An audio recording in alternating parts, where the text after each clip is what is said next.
सबसे पहले बात कर लेते हैं देश विदेश से जुड़ी बड़ी खबरों के बारे में। चलिए शुरू करते हैं। फारूक पर ईडी की पूछताछ पर भड़के अमर और महबूबा का बदले की कार्रवाई कर रहा है केंद्र। लद्दाख सीमा पर भारतीय सैनिकों ने एक चीनी सैनिक को पकड़ा। पीएम मोदी का कहना 6 सालों में बहुत सुधार हुए, इसकी गति और दायरा बढ़ रहा है। बात कर लेते हैं कोरोना वायरस की। काबू में आता दिख रहा है कोरोना वायरस। एक्टिव केस घटे, मौतों के आंकड़ों में भी कमी। केंद्रीय स्वास्थ्य मंत्रालय की तरफ से जारी किए गए ताजे आंकड़ों के मुताबिक पिछले 24 घंटे के दौरान देश भर में कोरोना वायरस के 55,722 नए केस आए सामने और अब देश में कुल कोरोना वायरस मामलों का आंकड़ा बढ़कर 75,50,273 तक पहुंच गया है। दिल्ली की हवा हुई जहरीली, पराली जलाए जाने से बढ़ सकता है प्रदूषण। लद्दाख में हिली धरती, जमीन के 10 किलोमीटर अंदर रहा भूकंप का केंद्र। सर्बानंद सोनोवाल ने मिजोरम से लगी असम की सीमा पर हुई हिंसक झड़प को लेकर पीएमओ को अवगत कराया। पूर्वी लद्दाख विवाद को लेकर कोर कमांडर की 8वीं दौर की वार्ता अगले सप्ताह संभव।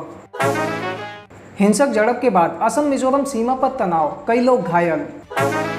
भारत और श्रीलंका की नौसेनाएं सोमवार से 3 दिन का सैन्याभ्यास करेंगी। यूपी उपचुनाव में कुछ सीटें झटक, अपनी ताकत दिखाने की फिराक में बीएसपी। बिहार चुनाव 2020 का मुकाबला रोचक, गठबंधन 4 लेकिन सीएम पद के दावेदार हैं 6। चिराग पासवान ने नीतीश कुमार से मांगा 5 साल का हिसाब। मैसूर यूनिवर्सिटी दीक्षांत समारोह में पीएम मोदी बोले 6 साल में हर साल खुली एक आईआईटी। कमलनाथ ने कहा कि आइटम असम्मानजनक शब्द नहीं। विवादित बयान पर कमलनाथ ने किया माफी मांगने से इनकार, उल्टे ही दाग दिए सवाल। बलिया मामले में आरोपी धीरेन्द्र प्रताप को कोर्ट ने 14 दिनों के लिए भेजा जेल। पेशी से पहले हुई ये जांच।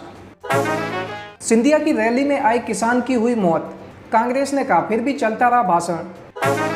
सोनिया गांधी का कहना भारतीय लोकतंत्र सबसे मुश्किल दौर से गुजर रहा है। चिराग पासवान का कहना पीएम अपना गठबंधन धर्म निभाएं, मैं उन्हें धर्म संकट में नहीं डालना चाहता। यूपी के आगरा में तेज धमाके के साथ 2 घरों में लगी आग, 3 लोगों की मौत, 4 लोग घायल। अमेरिका का कहना अफगानिस्तान में जारी हिंसा से पटरी से उतर सकती है शांति की प्रक्रिया। ट्विटर ने हटाया ट्रंप के सलाहकार का ट्वीट, मास्क को बताया था बेकार। शिकागो में मां को गोली लगने के बाद जन्मे बच्चे की 4 दिन बाद मौत। इमरान खान की उल्टी गिनती शुरू, पीडीएम ने कहा पीएम है अयोग्य, अज्ञानी और धोखेबाज। मरियम नवाज शरीफ के पति को उठा ले गई पुलिस, होटल के कमरे का दरवाजा भी तोड़ा। चीन ने कोरोना वायरस के टीके का आपातकालीन इस्तेमाल 3 और शहरों में बढ़ाया। अब बात कर लेते हैं पॉलिटिक्स की। नवजोत सिद्धू लंबे समय बाद पंजाब विधानसभा में नजर आए। राहुल गांधी 2 दिनों के वायनाड दौरे पर, कोविड को लेकर करेंगे समीक्षा बैठक। असम एनआरसी लिस्ट में अयोग्य लोगों को हटाए जाने पर बोले ओवैसी, बंगाली मुस्लिमों को निकाले जाने की नई कवायद। बलिया मर्डर को लेकर बीजेपी अध्यक्ष की पार्टी एमएलए को चेतावनी, जांच में ना दे दखल, कारण बताओ नोटिस भी जारी होगा, सूत्रों का कहना। गुजरात उपचुनाव से पहले कांग्रेस का बीजेपी पर आरोप, विधायकों की खरीद फरोख्त शुरू, न्यायिक जांच हो। अब बात कर लेते हैं बिजनेस एंड फाइनेंस की। केरल के वित्त मंत्री थॉमस इसाक का कहना जीएसटी नुकसान की भरपाई का मुद्दा आधा सुलझा, अब कितना कर्ज लेना है इस मुद्दे को सुलझाए केंद्र। महामारी के बीच लग्जरी कार खरीदने वालों के लिए खुशखबरी, ऑटो कंपनियां दे रही हैं 8.5 लाख रुपए तक की छूट। पेटीएम ने यूजर्स को दिया त्योहारी सीजन में तगड़ा झटका, वॉलेट में क्रेडिट कार्ड से मनी ऐड करने पर देना होगा 2% चार्ज। जियो करने वाली है बड़ा धमाका, केवल 2500 रुपए में उपलब्ध कराएगी 5G स्मार्टफोन। जेट एयरवेज फिर बढ़ेगी उड़ान, नरेश गोयल की गलतियों की वजह से बंद हुई थी कंपनी। अमेजॉन के फेस्टिव सेल के पहले 48 घंटे में 1.1 लाख विक्रेता को मिले ऑर्डर। पीएम जनधन योजना के खाता धारकों में 55% महिलाएं, खातों में कुल जमा रकम 1.3 लाख करोड़ रुपए। भारत ग्लोबल पीपीई हब बन सकता है, ज्यादा रिसर्च विकास की जरूरत, रिपोर्ट का कहना। आरबीआई का कहना डिजिटल भुगतान में बढ़त से चेक से खुदरा भुगतान घटकर 3% पर आया। अब बात कर लेते हैं कैरियर एंड जॉब्स की। एसएससी ने जूनियर इंजीनियर परीक्षा के लिए एडमिट कार्ड किए जारी, करें डाउनलोड। पीएम मोदी का कहना प्राचीन भारत की समृद्ध शिक्षा व्यवस्था का प्रमुख केंद्र है मैसूर विबी। ओडिशा में एनजीओ की मदद से गरीब छात्रों ने पास की नीट परीक्षा।